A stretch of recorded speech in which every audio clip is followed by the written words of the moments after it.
Congratulations. You have unlocked our Ready Player One episode. But beware. Hidden behind this door are spoilers galore. If you haven't seen the movie yet, you might want to hold off and gather more XP. Proceed with caution, or risk having the adventure revealed faster than a light cycle race. Hello, I'm Adam, and you're listening to Diabolical Evil Schemes Done Better, the podcast where four long-suffering friends dissect film's most dastardly schemes, then try to improve them.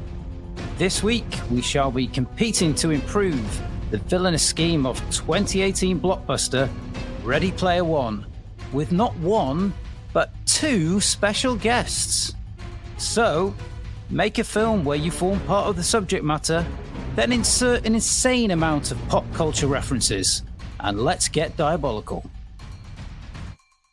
Welcome to this week's special episode, and I'd like to start by greeting our guests of honor, Kevin and Jay from the KJ and A podcast.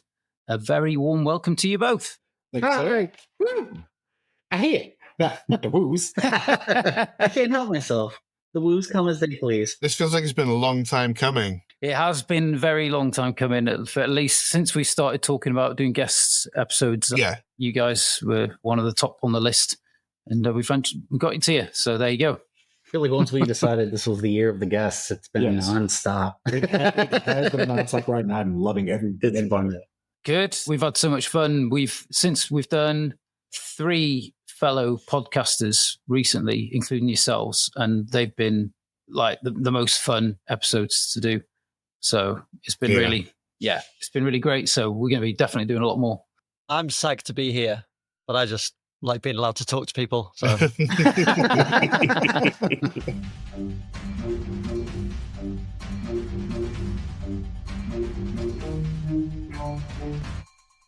Just for a bit of fun, I'd like to start with the insanely popular, highly original segment that I call Yeah or Meh.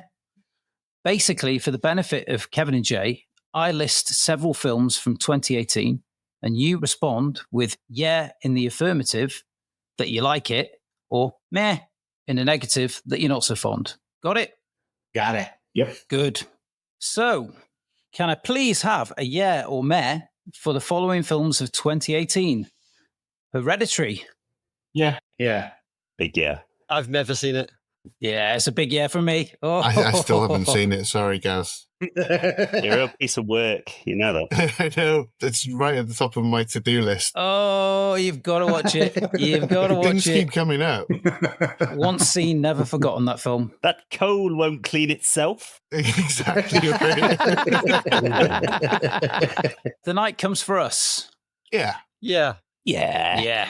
Yeah. I actually haven't seen that. I'm sorry. Oh, I haven't seen it. I'm terrible. Good.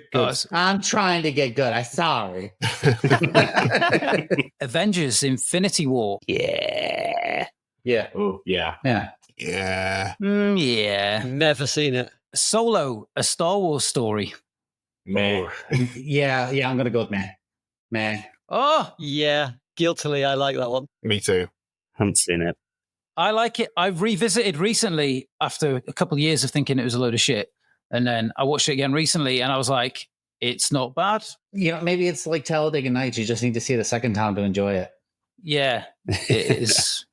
Yeah. Oh, okay. I've only seen that once. I didn't love it, so I'll have to take your word for that. Yeah, I watched it once and I hated it. And the second time I was like, this is one of the funniest movies I've ever seen in my entire life. Especially if you watch it after you've seen episode 9, then everything seems a lot better. Wait, no.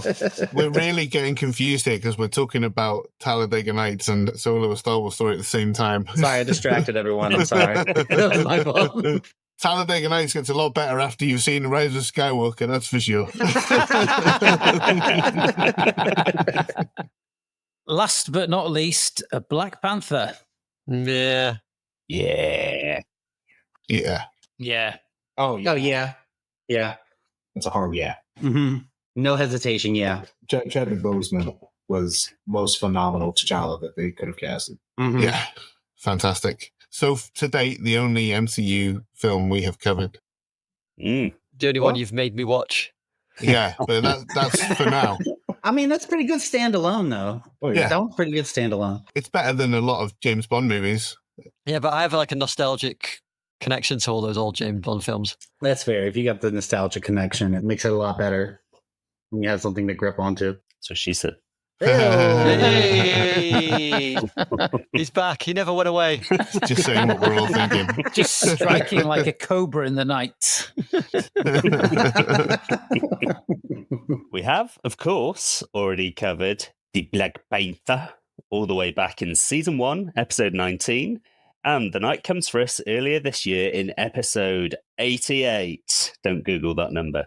Both are 2 episodes thoroughly deserving of your time.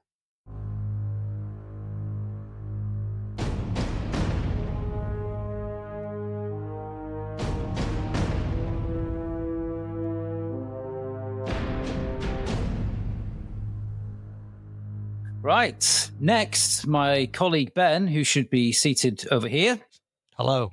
has some questions for you. This is great audio. Point out where everyone's sat.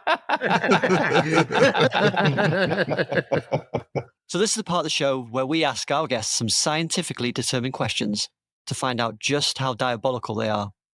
Kevin, Jay, it's like a Rorschach test. So please answer honestly with the first thing that pops in your head. Heroes or villains? Heroes. Villains. Ooh, I like that. Ooh. More compelling stories. Okay, but I get to save the world. I get to be a decent human being. And look myself in the mirror at the end of the day and be like, you know what? You saved lives today. Thanos was right. He was right still. He was still right. But villainy is in the eyes of the beholder. Right, sweet or spicy? Spicy. Spicy. Okay, so we're aligned there. Okay. Mm-hmm. TV or movie? Oh, movie. I can do those faster. TV is going to take time for me to finish a story. More of a commitment. Yeah, TV nowadays isn't too bad, depending on where you stream. that's true. That's true. But movies, I'm in and out. Literally Got through Dead Boy Detectives in like a day. Who has time to sit all day? Aside from Jay. Yoda or Grogu? Yoda. Oh. Yoda. Nice Yeah, alignment there. Yoda's Okay. one. Sorry, Grogu. Mullet hairstyle for a year or communicate via mime for a month? Oh, shit. Mm. The big questions. I'll take telepathy for 100. Do you say mime or mind? Mime.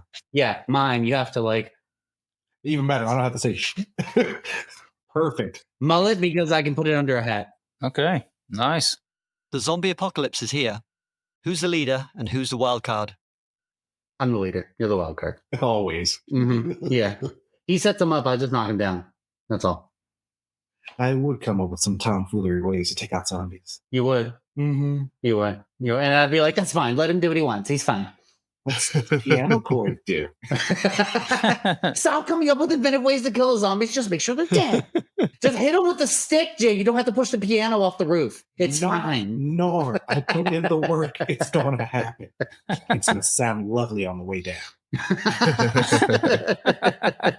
You have the ability to teleport anywhere in the world, but each time you do, you lose all of your clothing. Do you still do it? Yes.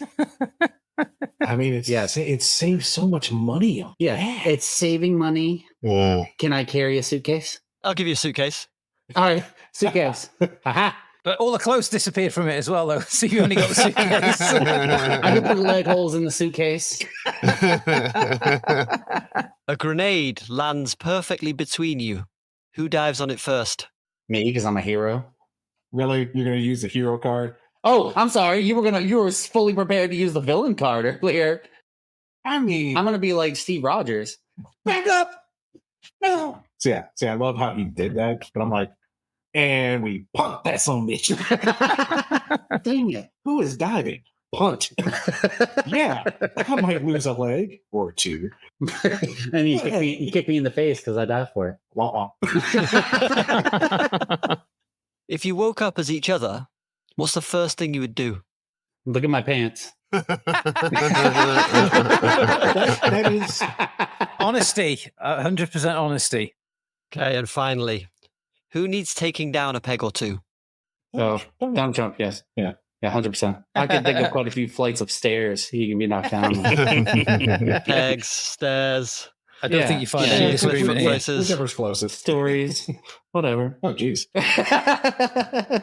Oh, I'm sorry. Did I just give my political leanings away? Oh, don't worry. You're in good company. You're in good company. Hooray! Well, I've calculated your answers, and I'm going to give you combined broccoli score here of 9 florets Ooh. of diabolical broccoli. That's a lot. It sounds like a lot. Out of how many florets? That's 10. No one knows. Oh, no one knows. So that means it can There's be just changed. no I'm way going to of say it's knowing. not out of 9. I won.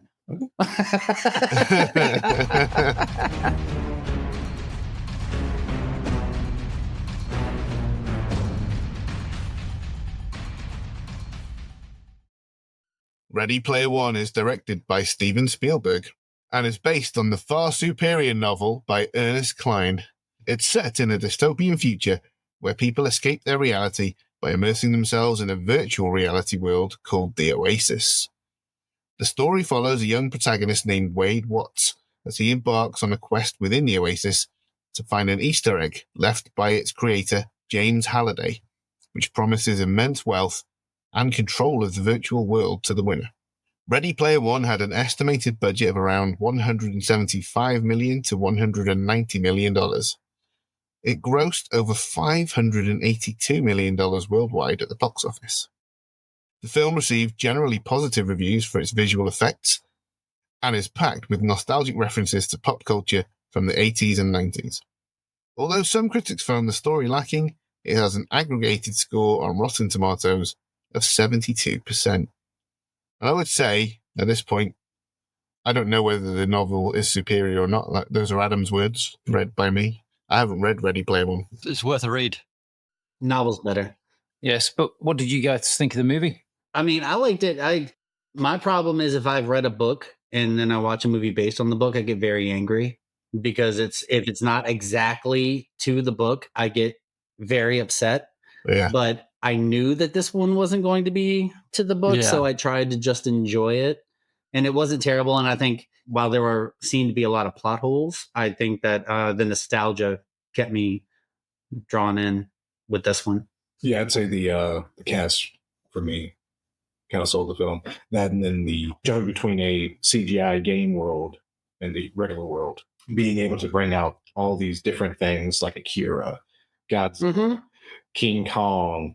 I mean, there's also like so many characters. Like they had the Halo, they had Master Chiefs, and then they had like Tracer from Overwatch and the Iron Giant, and just on and on. Yeah, So much nostalgia. Something from Gundam that I thought you would appreciate, anime fans that you are. Oh, yes. I wondered if, like, all of the nostalgic 80s references, while they might hit with us, this being like a young adult novel and presumably the movie being aimed at teenagers, whether those references were like really outdated. And this was like a 60-year-old man's idea of what a teenage audience would like a teenage fantasy of virtual reality. And it didn't kind of ring true for me because of that. But I think I enjoyed the references more than I thought the target audience would, if you see what I mean. I feel like the target audience probably was closer to our age and slightly older because, I mean, like I was at an age when Atari, I was before the internet and then after. And, you know, I had the Atari and I had the Nintendo. And I remember when like Super Nintendo came out and, you know, everything was growing and all that. And he was I think they said Marley, he was probably, I would assume like 10, 15 years older than I was. Probably a little more like 20 because he was programming in the 80s. But I mean, that was probably also his target audience. He's probably like where I was, where you see those things when you were a kid and you're like, oh my gosh. But for him, the younger kid was like the Pac-Man arcade and all that and the Atari and shit like that. Yeah. Maybe if Parzival had been like 50, it would have felt more authentic to me. But because he was like a young kid in the future, I thought, would this guy really like Buckaroo Banzai? I'd like it, but would he? I read something recently that I think the average reader is like 28 now for a young adult novel. The age group that are actually reading it are much older than the target age group. That's so sad. Because you got to think, like, they're losing their childhood. Yeah. Trying to reclaim at least a little bit of something in fantasy. Yeah. That's what that's where I've always gone. Yeah. Fantasy and sci-fi. But like the movie, I feel like is mostly focuses on just trying to get the story of getting the egg. But if you read the book feels more focused on, hey, this is what it's going to be and it sucks. Yeah. Just letting you know that when the real world gets an oasis, it's going to suck. Here's why it's going to suck. Right. And it's the traveling between when he travels from Oklahoma City, isn't he? And he goes to Columbus. There's like vast wastelands and bandits and stuff like that. And it's just really? Desolate, isn't it? Yeah. It lays the groundwork so you know why the Oasis is necessary and why it's going to be bad if the money men take over. But in the film, you don't see those stakes as much. So it's like, whatever. It's just an assault on the senses, isn't it, really? And the whole movie, I think. And it doesn't feel like Spielberg because of it. The live action sequences to some degree do, but all of the stuff in the Oasis feels like it was directed by somebody else. And the camera is like a puppy with the zoomies just flying around everywhere and untethered. Yeah. And it just feels kind of giddy and unfocused. Gaz, you don't like this film, do you, at all? You've been waiting to unleash hell. No, well, in a way, because what I've done is I thought, how am I going to speak about this film in any kind of way without just saying, I don't like it. I find it really boring. So what I did was I conducted a seance and I've communed with the spirit of Oscar Wilde, and he has jotted some thoughts down for me to read. This is the first writing by Oscar Wilde in over 100 years. Wow. So these are Oscar Wilde's general thoughts on the film. You heard it here first, ladies and gentlemen. To sit through Steven Spielberg's Ready Player One is to embark upon a most curious journey, not unlike descending into a cellar filled with the discarded refuse of a bygone era. One might indeed mistake it for a treasure trove if one's idea of treasure is a relentless parade of nostalgia masquerading as cinema. Mr. Spielberg, a filmmaker once revered for his scintillating contributions to the moving picture, here seems rather like a conjurer whose tricks have lost their sheen, relying entirely upon the smoke and mirrors of computer-generated imagery. The film purports to be a celebration of pop culture. However, it is akin to being trapped in conversation with a tedious braggart who does nothing but recite lists of his possessions, none of which are particularly interesting. In sum, Ready Player One is a frenetic frolic through a cultural graveyard, a work so desperately invested in its own cleverness that it utterly fails to realise it possesses none. Spielberg, once the astute architect of our dreams, here plays the role of a mere mortician, dressing up the lifeless body of creativity in a garish suit of passé pop culture references. So he's eviscerated it there, old Wildie. He's an absolute pandit. He has, really, isn't he? Good old Oscar Wilde. Fancy coming out of retirement just for that. Well, he's got nothing better to do these days, has he? Being dead. Yeah, it's good that he's kept up with Spielberg's career, in heaven there. Well, they get all the best stuff there, don't they? Heaven? Oh, yes, I forgot he was homosexual in hell, I suppose, was he? Oscar Wilde will be in heaven, Adam. He was a drunk. Yeah, my kind of guy. I'd like to go out for an evening on the town with Wilde, especially now that I know he's kept up with pop culture. What a time we'd have. Oscar Wilde summed it up nicely there, especially when it comes to Spielberg. I think he's totally the wrong guy to direct this movie. I think they should have had somebody who was a fan of pop culture and a fan of people like Zemeckis and Spielberg and people like that, and the arcade games of the early 80s. And I think he probably is a fan of Zemeckis, but not in the same way as the film is. Apparently he tried to water down all the references that involved him and stuff like that, but then he chucked in stuff like the T-Rex. And I was just like, oh, why? Why do you need to do that? And then they threw in the Bee Gees as well. I was just like, why?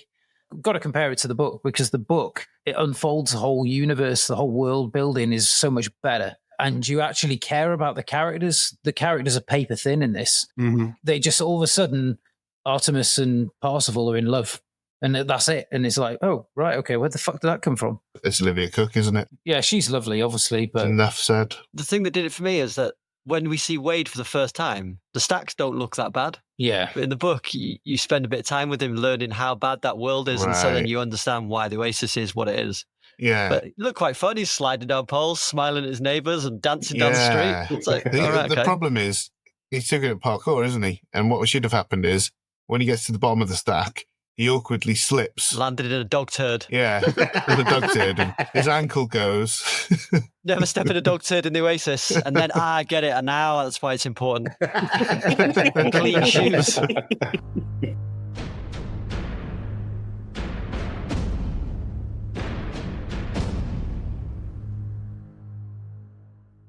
Kevin and Jay, what are your favourite sequences from the film, if you have any? Favorite sequence. I mean, the fight was fun at the end, but again, that's probably mostly a nostalgia thing. Because there's so much in there, isn't there? Yeah, it's a lot of nostalgia, but that was obviously the most jam-packed. Because I mean, despite the fact that the story was lackluster, the CGI was really well done. Yeah.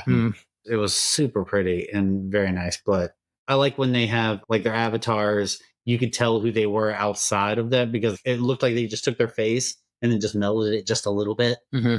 So it was different, but it was still sort of still them. Yeah.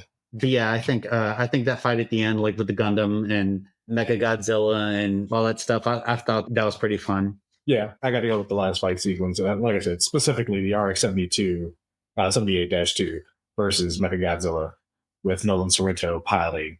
He's such a piece of shit. But at the same time, I'm like, it's Mechagodzilla. Can you really hate but so much? Yeah, I was so pleased when they kept that. I thought maybe they'll get rid of all the whatever Godzilla will be gone, Mechagodzilla will be gone, and they'll get something else in. When the Iron Giant was there, and I thought, oh, it's not going to get it. And then when it came, I was, oh, yes. Thank you. It was so good. It was so good. It was so good. Gaz, did you have a favourite section? I do. My favourite sequence is the Overlook Hotel, as a fan of The Shining. Quite pleasing. However, let's see what Oscar had to say. Listen, no offense, Kevin and Jay, but I think we're going to have to market this episode slightly with the idea that we had the guest of the ghost of Oscar Wilde on the show. He's a big You know, hitter. he's big I mean, news. That's Especially- fine. That's a heavy hitter right there. Yeah. Yeah. He said, "Visually, the film is as cluttered as a child's playroom after a birthday party, with each frame so crammed with icons and avatars that one's eyes begin to yearn for the austere beauty of a blank wall. One might argue that the special effects are impressive, but they are so excessively deployed that one feels like a diner at a banquet who has been force-fed beyond endurance." So, yeah. He's still firing on all cylinders. Like a foie gras duck. Yeah, very much so. Pull that liver out and spread it on a cracker. Oh, Oscar. I'm sure we've all been there. Ben? Bit of a guilty pleasure, but I quite enjoyed iRock, played by TJ Miller from Silicon Valley. Oh, you mean Ryan Reynolds light, but sleazier? That The guy that Michael Bay hated so much he killed him as violently as he possibly could in Transformers. He's been in quite a lot of high-profile sexual assault court cases recently as well. So Scratch that. No, I didn't have any favourite parts. Okay. Jesus Christ. Is there anybody that we used to worship that that is not going to be dragged up in front of a court or accused of something? Mark Hamill, clean as a whistle. he's getting really bashed recently for supporting Biden. Ah. Understandably, people are asking him, did he understand what side he was on in Star Wars? Craig, did you say your favourite sequence? I can't remember.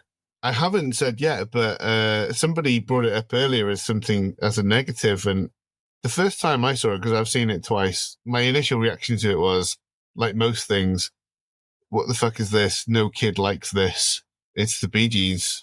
But the second time I saw it, I really like that sequence, and the interplay between the two characters is the most real in that moment, which is where he's trying to tell Olivia Cook that he loves her, and she's saying, you don't even know me. You don't know anything about me. Like H says, it could be a big guy. It doesn't necessarily, the way that she looks and talks is not necessarily real. So yeah, I really liked that sequence. I thought it was really well done. I'm going to go for a bit that's only in the film. It's not in the book. And it's when Parzival goes into that building and there's that 4-armed guy comes up to him and drags him to one side and the chest burster comes out. It turns out to be Artie. And I just thought, I was like, that's really nice art. I quite like that. So Artemis, that's her name. Artemis, yeah. Oh, I thought you thought it really was Olivia Cook. There is a nice touch with the CG with her. After Wade tells her that he's not disappointed, she adds the birthmark to her avatar. It's a very subtle touch, but it's nice. Yeah, it's the subtlety of that other scene that I really like, the dance scene. Because she says, you don't know who I am, but the first time she says it, it's really playful. Like, you don't know who I am, but then the second time is really forceful. Like, actually, you don't know who I am. So it felt like a really true and earned moment, which there were few and far between in it. Yeah, in the book, there's a lot more about him following her as a Oasis celebrity. They have a long relationship via email, don't they? And then they start going on like dates and stuff like that. And then eventually they go to that dance, and it happens like in the film. They should have explained that in the narration, like all the bits between the action in the Avatar: The Last Airbender movie, where they say, then we met Jet, and then we did this. That would have been a better way to do Ready Player One. It's really useful because it helps keep you informed. Yeah. And saves a lot on the runtime, so it's perfect. We just saved 10 minutes with 2 sentences. You're welcome.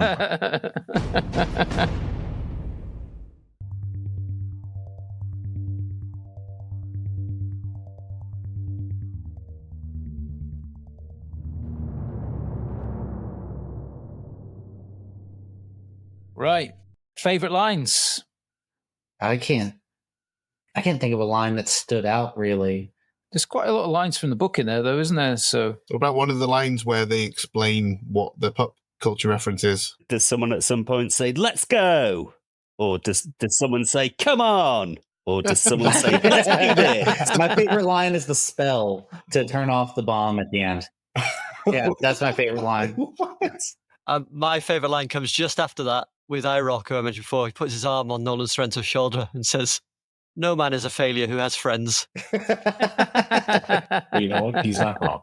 It is heartfelt, but in a bad situation. Continues with eluding this thing. See, what they should have done, because I'm assuming the reason you don't get to see TJ Miller, his real self, is because of all the allegations that were going on at the time. Because you see everybody else, not just in Avatar form, but in the real world. What they should have done is Spielberg should have reshot all of TJ Miller's scenes, but with Christopher Plummer playing Nairo. That's what I would have done. Who's not done a favourite line yet, if they have one? I've got one. Oscar's got one. Oscar's got one. Oscar's, go on then, Oscar. Come on then. You want to follow Oscar, Craig? That's brave. Very brave. Yeah, can I go before Oscar Wilde? Okay, yeah, you can do. I'll follow Oscar. That's fine. Yeah, so it's from the same scene that I mentioned as my favourite scene. Artemis elaborates, you only know what I want you to know. You only see what I want you to see. That's what you're in love with. And I think we can all, if we've had a crush in high school, we can all empathise with that. Mm-hmm. Yeah. Because they weren't all that, guys. Go back and look at them now. Just joking, of course. As is Oscar Wilde, the famous wit assist. Oscar said to me in person, the dialogue too is an exercise in nostalgia, as if someone had swallowed a collection of fan magazines from the 1980s and then regurgitated them indiscriminately. It is a barrage of references so relentless, one feels the urge to escape into the nearest book to recover one's senses from the assault. Each line lands with the subtlety of a sledgehammer, smashing any hope of nuance or wit. Scathing, Oscar. And what was his favourite line? He didn't even have one after all that. He didn't have one? Oh, okay. After all that build-up.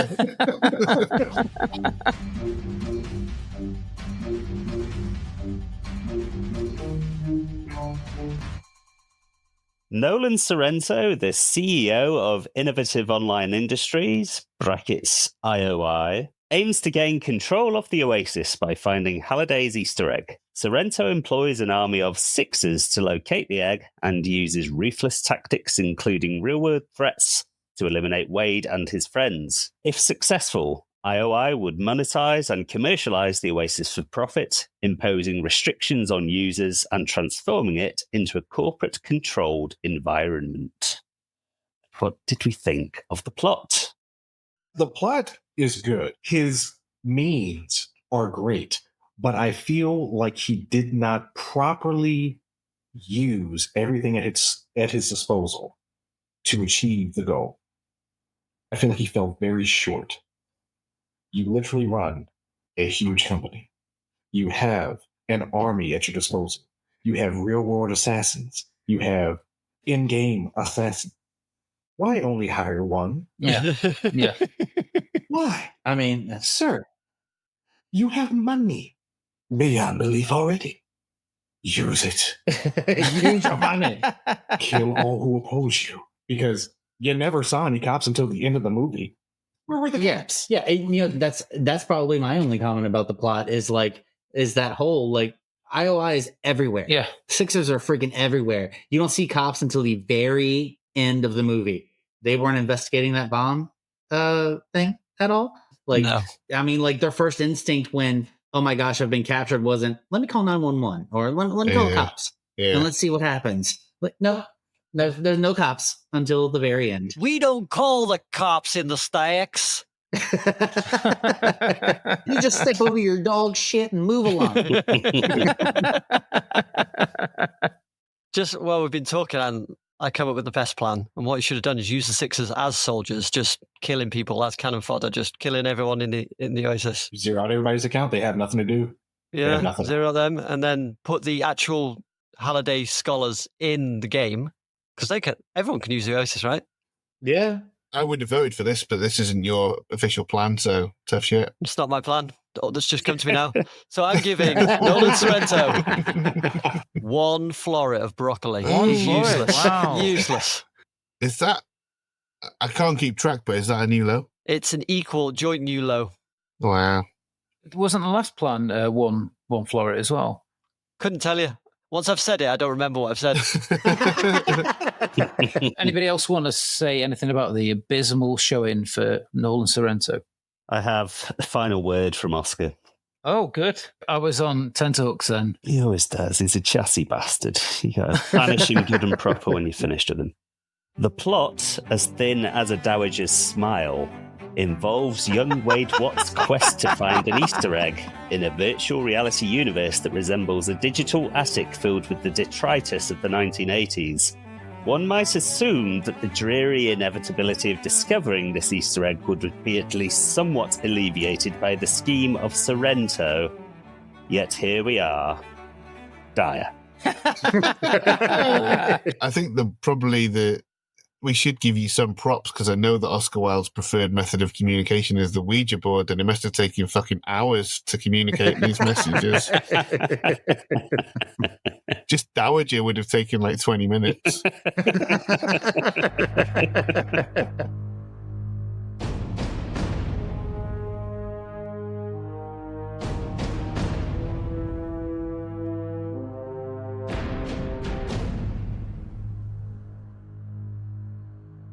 This is the part of the show where the Panel of Peril compete for the title of Most Diabolical. We'll each vote for our favourite, and at the end, the person with the most votes will be crowned the winner of this special episode. But do remember, you cannot vote for yourself, you saucy babies. Our task this week is to help Sorrento and the Sixers beat Wade and his clan to Halliday's egg by any means at his disposal. So, let's do this! Shall we begin with Kevin or Jay?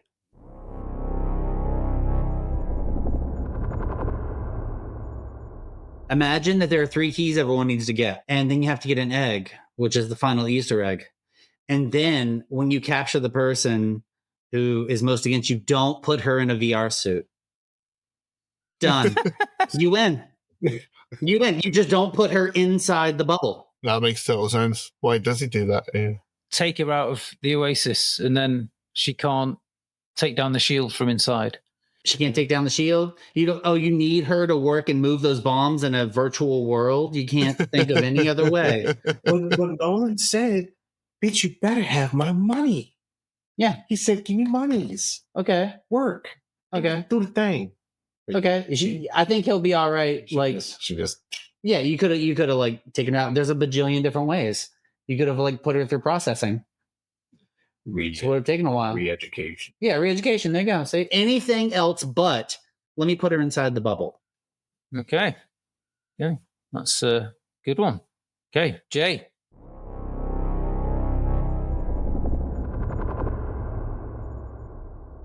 Nolan Sorrento, having been in the room with creators of the Oasis, should have known better to become a big businessman. He should have been a terrible spy. I say that because he has the means to literally create a section cut off from the Oasis where he can train his own people to someday take over the entire Oasis. Nolan did not do that in this, but I would say this man could have amassed so much more power had he had that drive as a coffee boy. Mm-hmm. So I say, learn from the masters. Steal their technology. Create your mini Oasis inside the Oasis. When Anorak's challenge comes up, you're prepared to take every person off the board, zeroing out every single player until there's no one left standing, and then gain your prize through murder, mayhem, and debauchery. Anybody else's pants shrinking right now? I'm sorry. I get so hyped up when I start seeing these images of destruction. I get the elimination of the other players, but how does he then find out Halliday's clues without, a possible type in the mix? If he had taken the same, a similar path, but again, making plans, you have hackers at your disposal. People who can weave their way through and inside of the out code. Why not take full advantage of that? Yes, you had people who knew Halliday's history in and out. And just as been said, had he used them as primary leaders of Sixer teams, he could have sussed out everything so much faster.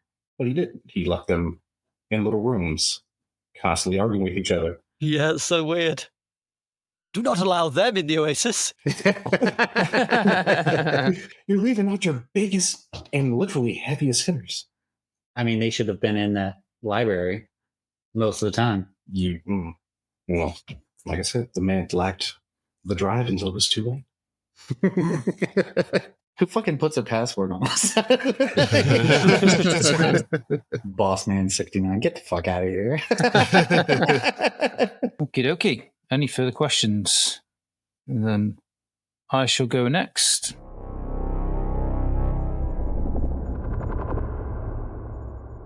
IOI have a lot of resources at their disposal in the Oasis and the real world.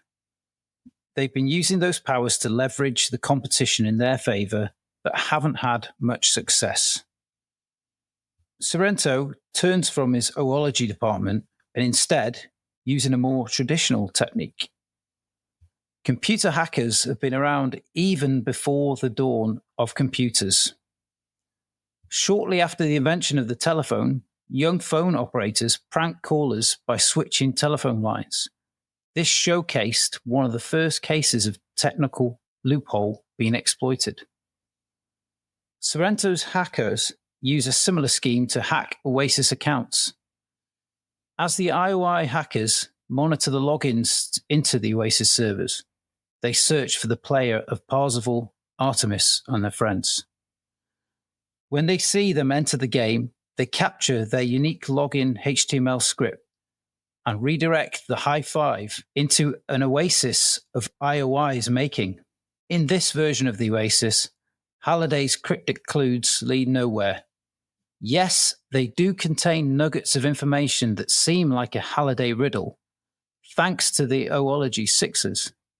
However, this sufficiently ties the team up in knots, giving Sorrento and his cronies the time to crack the final mystery of the hunt and attain Halliday's Easter egg. So basically, they do the reverse of what they do to Nolan Sorrento in the film when they think he's left the Oasis, but he hasn't.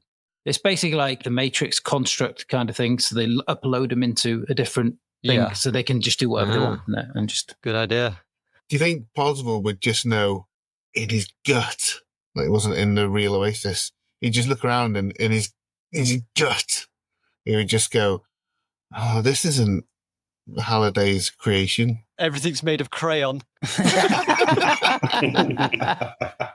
Okay, Ben, can we have your plan next?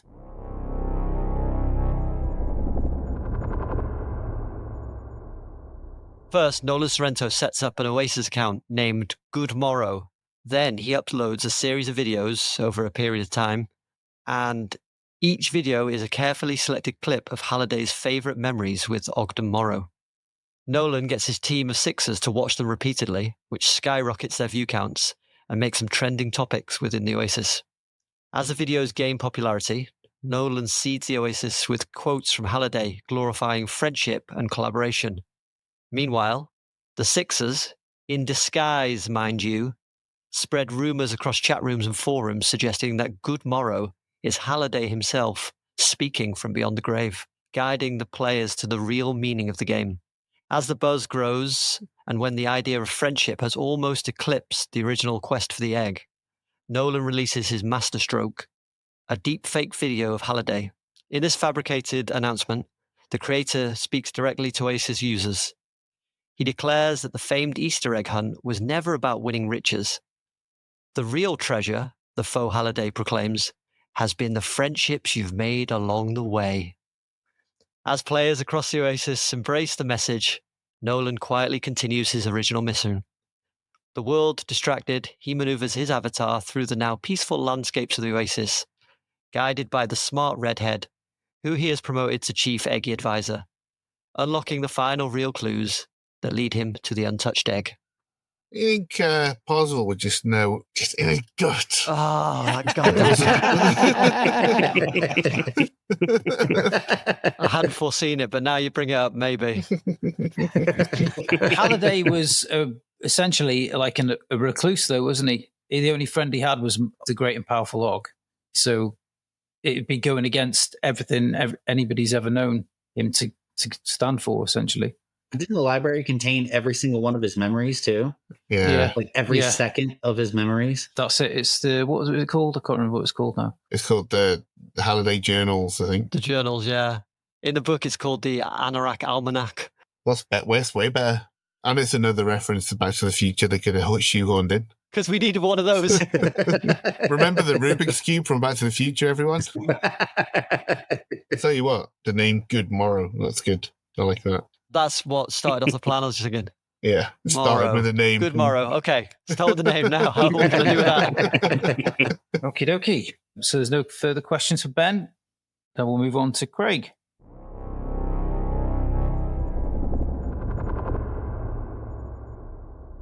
The kid Parzival has made a fatal error. He's young, dumb, and full of coins, and he's just splurged on several high-ticket items, including the innovative Online Industries X1 haptic bootsuit with microfiber crotch inlay. That's our tech, penis breath. Once his true identity has been ascertained by my buddy IROC, it's a cinch to trace his suit and upload some firmware updates that are sure to make the wearer firm. First off, we make sure Parzival is alone on a private server. Then, the sensitivity on the haptics gets turned way up, especially around the crotch, and the wedgie prevention system gets disabled. 20 minutes later, he's forgotten all about hunting for Easter eggs because Easter Bunny Jessica Rabbit is fondling his love eggs. Oh. 3 hours later, he's not thinking about his little girlfriend Artemis. because Princess Daphne from Dragon's Lair is tickling his arsehole. Meanwhile, I send some heavies around to his trailer stack looking for him. We find his uncle and present him with his very own beat suit, telling him we need to grab a quick photo of the famous Parzival wearing his to use in our marketing material in order to write off the gear as a free gift. Naturally, he obliges with the location of Wade's van, and my men head there to weld the doors shut. Eventually, Wade's friends might find him and bust him out, but they'll be too late, and in the meantime, he'll be fairly content to be busting himself dry all day, every day. Ada Wong is bringing him to the edge of ecstasy when she makes him beg for it, saying she'll let him finish if he tells her how he figured out the first clue. Once I'm inside Halliday's journals, it doesn't take me long to recognize the curator as my old boss, Oggy Morrow, and I torture the old prick until he gives up everything he knows. Slipping out of my Ada Wong avatar and into a nice low-poly Lara Croft, I get back to raw-dogging Parzival, accessing his geeky little innermost thoughts until he works out the secrets of the Overlook Hotel from The Shining and some stupid fucking retro Atari game. Yes, that's right, it was I, Nolan Sorrento, posing as the computer pussies the whole time. After all, as the old saying from the movie Rocky V goes, if you want someone to do something done right, you've got to get them to do it yourself. And if you want someone done right, well... Have you just basically appropriated one of your wet dreams into a plan? Exactly. We all know the truth. If the Oasis ever gets created, it will be used for virtual sex. 100%. Oh, absolutely. Of course. Fucking hell. I mean, doesn't that already exist, basically? Probably. I don't know if there's a haptic crotch pad. There is something like that connects up, yeah. There's a keyboard where you can fondle and palpate someone's face through the internet. We know that. Pantu the dog from Brassai. I've got no argument against that because I remember when we did the Matrix episode, I did some research and I saw that they'd done tests on lab rats where they'd hooked up something to their pleasure receptor and they just kept pressing that button. Oh, yeah. They didn't eat, they didn't drink, they just kept pressing it until they died. Wow. Direct pleasure over any other stimulant. That's what I'm saying. Slide right on top of his pleasure receptor and keep hitting that button. You've nailed it. You've absolutely nailed it. Yeah. Oh, my God. What a way to go. With a smile. Obviously, eventually he'll die of dehydration, I imagine. Yeah. Wonder what that van smells like. Whoa. Yeah, once well was shot. Good. Artemis opens it up. It's like, oh, jeez. And Wade is just a bag of skin, empty. You know, in a Hot Shots Part 2 where the guy gets blasted by the grenade and he's just flat against the wall. Okay. So without any further ado, Gaz, can you give us your plan, please?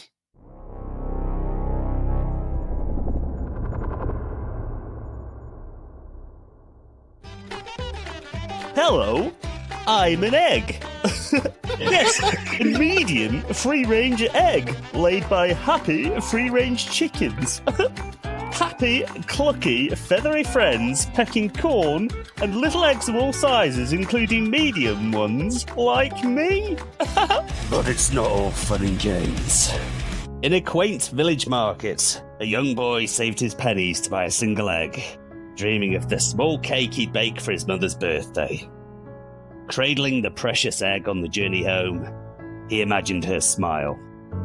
Nearing his door, his excitement bubbled over, but in one heart-stopping moment, the egg slipped from his grasp.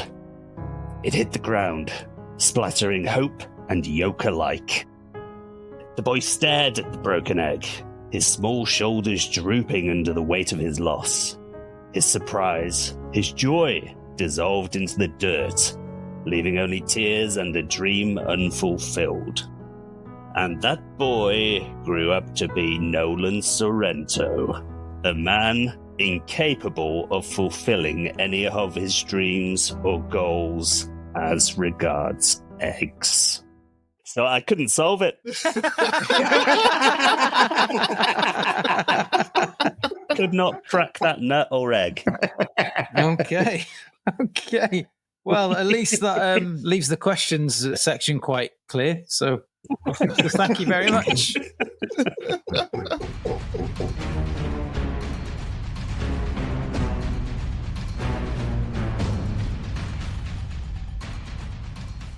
Those plans, apart from one, were digitally diabolical in their nature, I tell you. First, we had Kevin with his don't plug in Artemis plan. Jay dazzled us with accumulation of Nolan Sorrento's power over a long time. We had my false OASIS plan, Ben's fake Halliday account, Craig's sexy suit solution, and we had Gaz's no egg example. But there can only be between 1 and 6 winners. Kevin and Jay, can you please reveal your votes? We actually both voted for the same one. Ben, 2 for Ben. Hey! Oh, very good. 2 for Ben. Ben, can you reveal who you voted for? I voted for the vibrating crotch of Craig. So much power. Craig, can you reveal who you voted for? I voted for the plan where I was like, oh shit, yeah, why didn't they do this? Or why did they do this? Kevin. Gaz, can you reveal your vote? I also voted for Craig's vibrating crotch. Oh.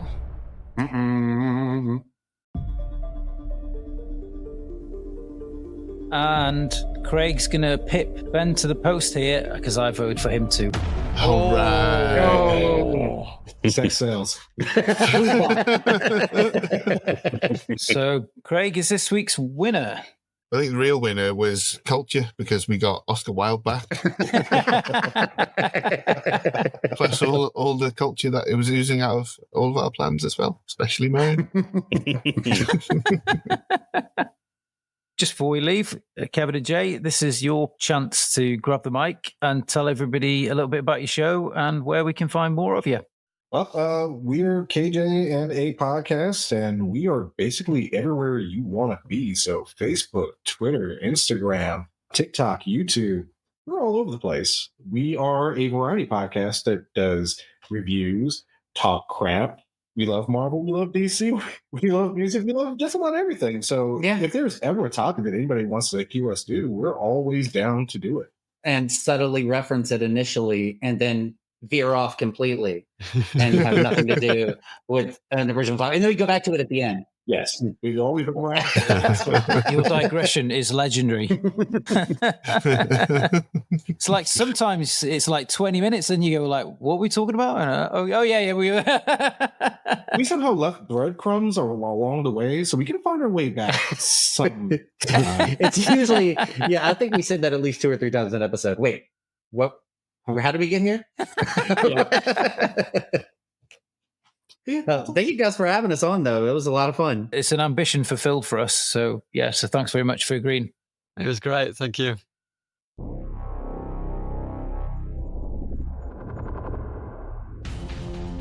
And that about wraps things up for another week.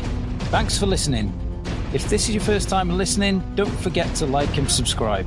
We are also available across all the socials on @DiabolicalPod. So until next time, dear listener, I'm not crazy about reality, but it's the only place to get a decent meal.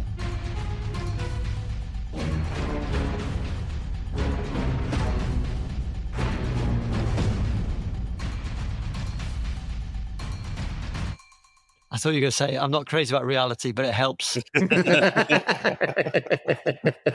Gaz, do you want to say you're excited or you're not nonplussed? Or He's not, though. Look at him. I'm keeping an eye on my cats. They've just come in from outside and they are properly on one tonight, battering each other. I like your laser focus, Gaz. I really do. The first thing that put me off about this immediately was that it had narration, which I think only works when it's done really well. Is there narration in yours? Oh, yeah. No, you're right. Yeah. For the shark's thoughts. That's right. The shark's Was that just me thoughts talking? vocalized. Yeah.